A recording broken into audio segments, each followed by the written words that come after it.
Hi folks, and welcome back to Fishing with Den. Well, I'm fishing down on one of my favourite ponds today, and to be honest, I didn't think I was going to get to fish this because 6 days ago this place looked like this. Basically what's happened is that we've had a major flood event in the area and all the rivers have overcome their banks, and we got to a situation where all of a sudden when this river broke its banks, it flowed down the valley into this pond here and created this torrent that you see here. And that was only 6 days ago, so I thought it's going to be weeks.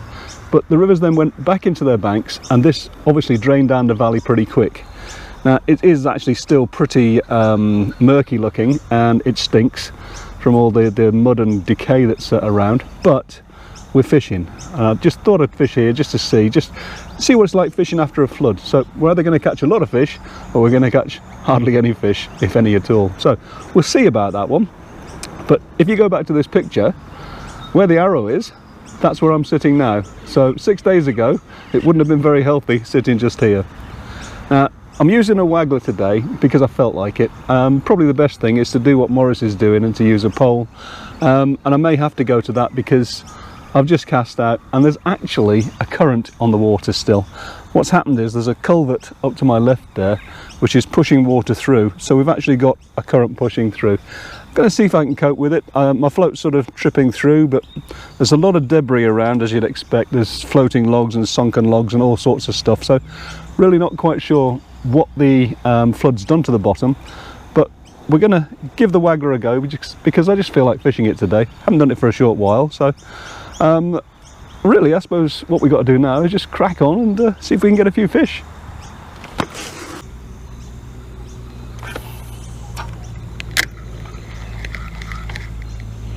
Okay, well, first cast then, and what I'm finding is that that's settling, but I can see it moving already. But just down here in front of me, where all this grass and scum and stuff is, that's actually moving a bit faster. So I think the current from that culvert is coming down and around here, and that's moving my float. I think what's happening is, even though I've sunk the line, the current down here is pulling the float out of the way. So I'm not sure that I've made the right decision today, and that's part of fishing, isn't it? Making the right decision. If you don't get the right presentation, you're just not going to catch much. So Morris hasn't quite started yet. We'll see how he goes, but I'll give this a 2 or 3 casts and then make a decision on what to do next. Well, I knew the bottom was going to be different, but I put my bait down there just for a second while I did something else, and now I'm caught on the bottom. So, and there's a stick down there too. So I'm thinking that I need to do something different here. Let's get this back to where I can grab it. And right, that's probably lost a hook. See what we did.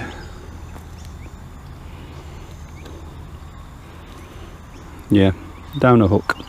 Right, back in a minute then, once I've sorted myself out and decide what to do next. Okay, well, decision made then. We've decided we're going to stay with the waggler, but I'm going to do it as a float ledger. We've got a slight current, we've got scum all over the surface, and this just seems like a reasonable way to do it, and it's an easy way of fishing, and it means I haven't got to go into the car to pick the pole bag out. So anyway, all I've done, standard sort of float ledgering technique. I've got a twizzled boom onto this swivel, got a 14 on the hook length here, and a sliding bomb. Now, before I go any further, if you want to see how to set this up properly, I'll put a link up above. I did do a video on this previously, but basically above that I've got a number 4 shot just to stop the lead from going all the way down, and I've set the float up. If I just pull this float back a bit, I've set the float up to be a little bit deeper than depth at the moment, and bear in mind that this is a 3.5 AA insert waggler with a fairly thick insert because it's got to cope with the current and so on, and it's not loaded. Don't use a loaded float when you're doing this sort of thing because it all flies wrong and you'll have all sorts of issues. Now, I have actually cast out at once just to see how we went, and what I found is that I got caught up on a rock over there. This has got all sorts of rocks on the bottom, and I've abraded the line a little bit there, just sort of scuffed it a bit. So I'm just going to change that, and then we'll get out there and give it a go. What I will do is add another 6 inches or so onto the depth, because that way the float will lie flat. And what I find is that when you cast in, the float will sit flat and it'll be up straight like that. If you reel in a little bit so that the float sits properly in the water to its normal level, the angle of the line is increased. It's a diagonal, and you'll see this on the other video that I've just shown you anyway, but it just makes it easier to control the float, and it doesn't get so affected by wind and tow. Anyway, I'll get myself sorted out and we'll get casted out there. Well, as I said, it's kind of murky, so I'm gonna get some bait out, spread it out a little bit, not necessarily on purpose, but hey. Okay, right, so we've got a bit of bait out there. Morris just had his first bite, but he's only just had his first cast, and he missed that.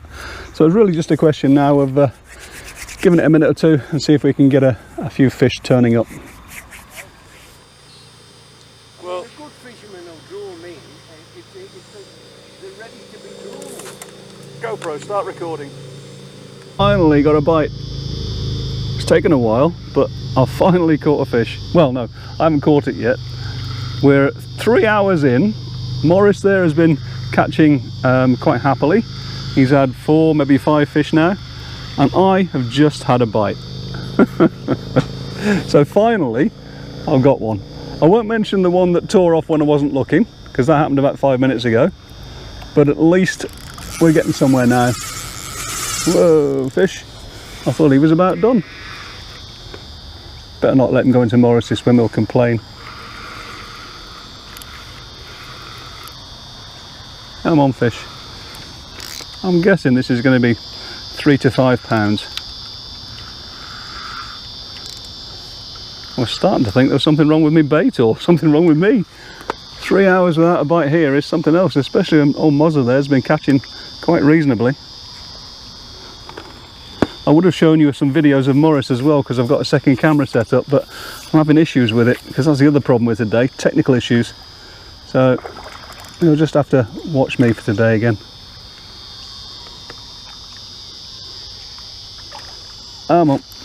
There's a load of rubbish all down on the edge there, sticks and stuff. Oh, he's going off, isn't he?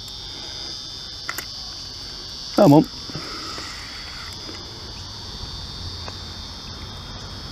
What have we got?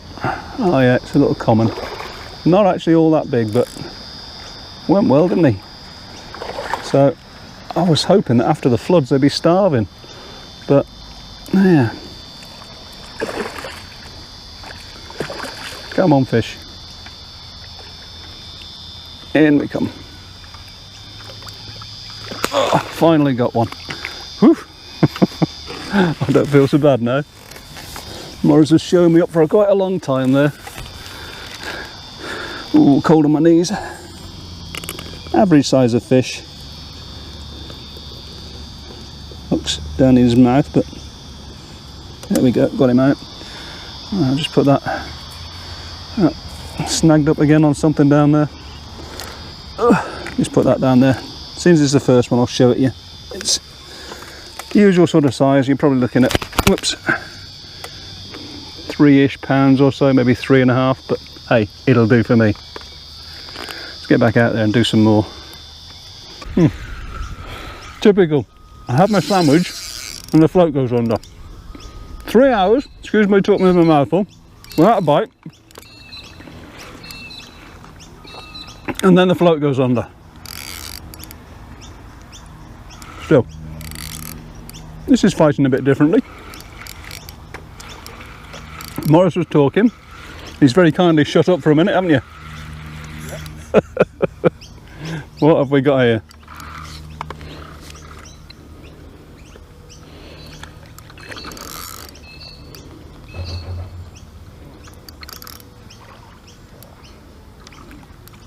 Oh, it is a carp.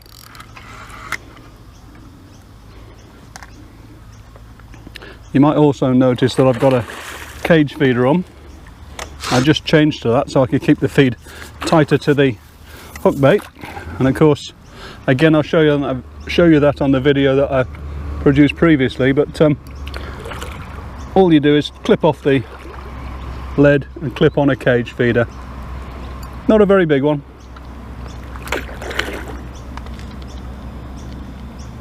Right, come on fish, where are you? Loads of snags down there. It's a decent fish, this one. It's not in the £10 range by any means, but it's a nice enough fish. Get back to me sandwiches in a minute. The old cheese and sauce. Come on fish. There we are. Hang the feeder over the side of the net. You don't want that inside the net with the fish. Oh, it's a good fish. It's probably about £8, I'd reckon. I'll show you that in a sec.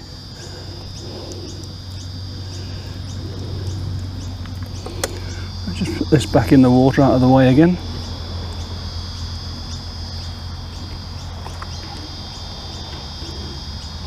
That's a nice fish. Actually, it might go a bit more than that. Let's just see if we can gently get him out. That is is he gonna go? No? Okay. Great big lump of a thing. Well, that was good. Whew. 2.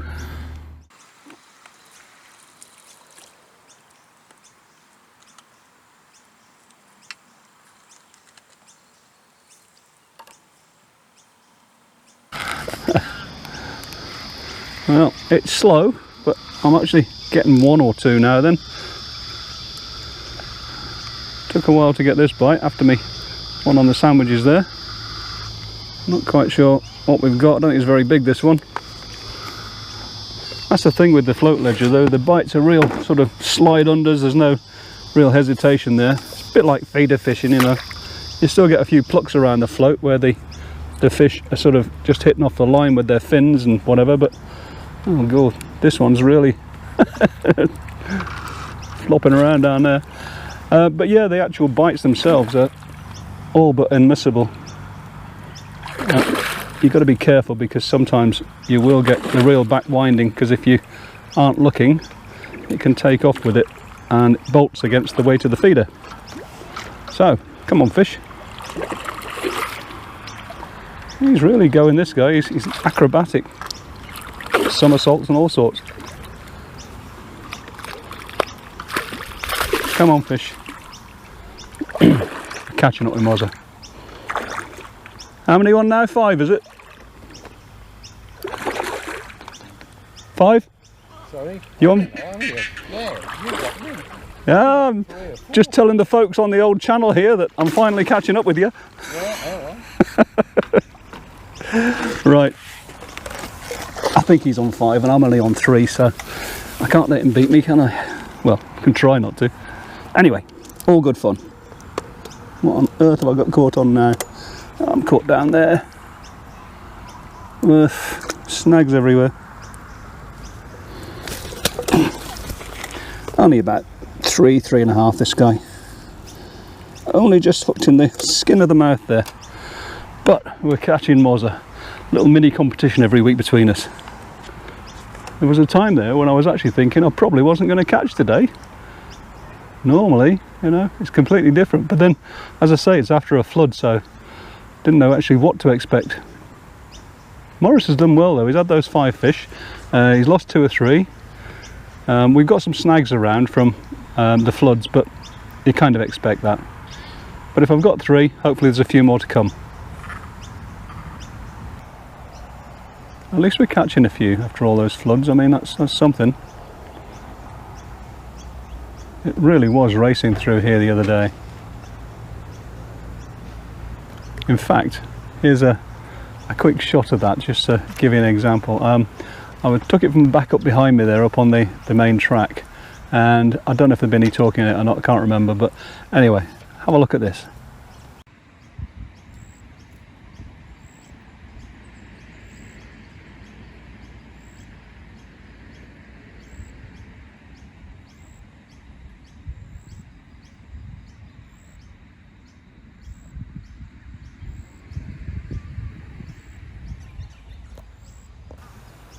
See what I mean?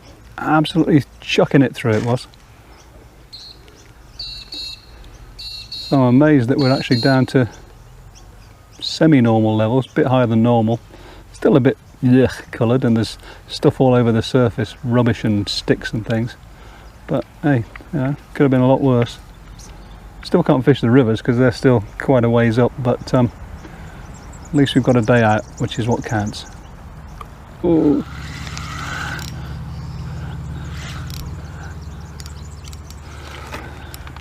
Well, not a big fish again, but it's a fish, and that's all that counts.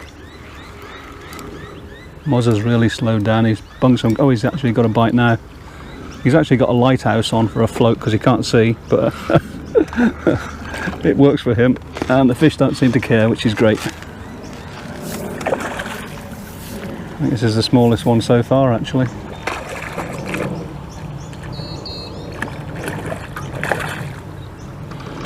Like we say, the fish here never really seen bait before.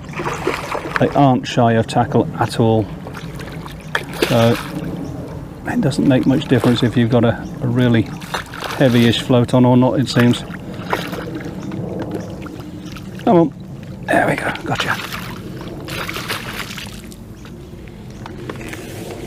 4. Oh, 4 more than I thought I was going to get. It's probably only in the £3 range. Oh, he swallowed it.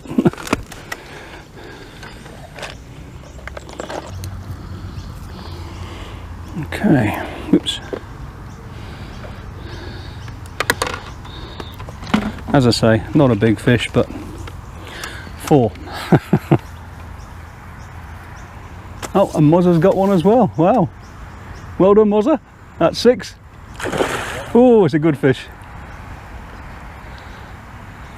So I'll put him back.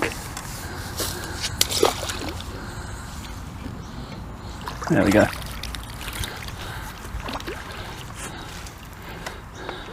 Shame I can't get Mozza on the camera, eh?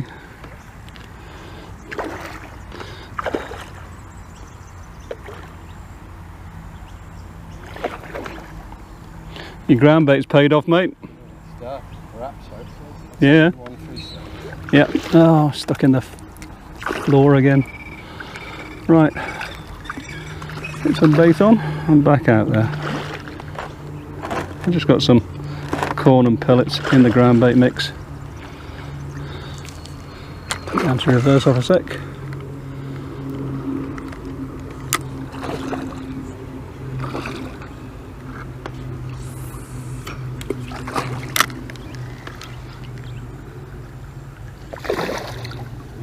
And off we go again.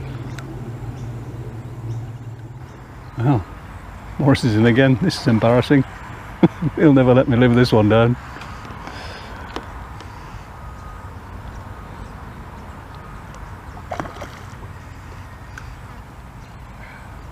They're all around the same size, in the sort of £3–4 pound mark, apart from an odd lumpier one, like around that one I had was £8 or so. But good fun.